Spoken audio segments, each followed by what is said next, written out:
Ladies and gentlemen, the 45th and 47th President of the United States, Donald J. Trump.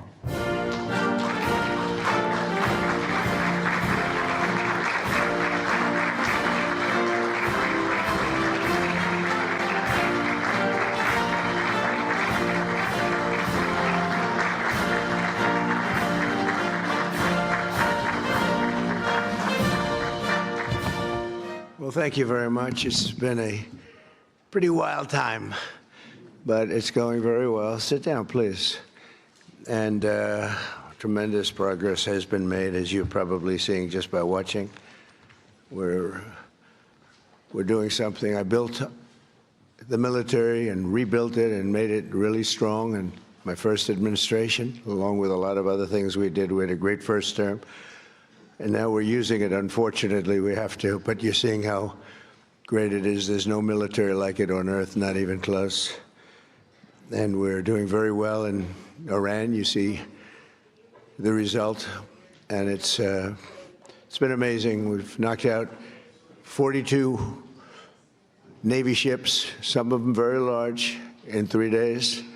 That was the end of the Navy. We knocked out their Air Force. We knocked out their communications, and all telecommunications is gone. I don't know how they communicate, but I guess they will figure something out. It's not working out too well. And they're bad people. They're just bad people. When you look at October 7th and beyond October 7th, look at all the killing that they've done over the years, for 47 years. And this had to be done. They were very close to a nuclear weapon. They would have had one if we didn't do our B-2 hit, Midnight Hammer. They would have had it 8 months ago. They would have had a nuclear weapon, and, you know, they're crazy, and they would have used it. So we did the world a favor. And they said, well, how are you doing on a scale of 0 to 10? How are you doing with the attack? And I said, about a 15, I would say, with 10 being the best. But it's something that had to be done, and we're doing it well. And I want to thank everybody involved. I'll be going right after this. I'll be leaving for Dover, very sad situation, to greet the families of the heroes coming home from Iran, coming home in a different manner than they thought they'd be coming home. But they're great heroes in our country, and we're going to keep it that way. There's always, when it comes to war, there's always that.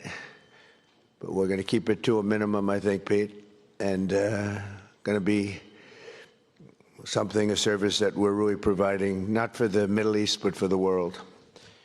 These were sick people, very sick people. This morning, I'm honored to welcome distinguished heads of state from across the Western Hemisphere for the first Shield of the Americas Summit. And it's something very, very special. Marco's been working on it very hard, so have a lot of other people, because it's a very important place for us. It's nice to be home. It's very, very important. You know, we go all over the world, 9,000 miles away, 12,000 miles away. I said, how long is this flight? Sir, this flight is 19 hours. I said, oh, that's great. I said, now I have flights that last for 2 hours. I like that better. Much better. But on this historic day, we come together to announce a brand new military coalition to eradicate the criminal cartels plaguing our region. And you have a lot of it. One of the things when we were talking backstage, you were telling me the crime, the cartels, and we're knocking the hell out of them where we can. We're going to go heavier.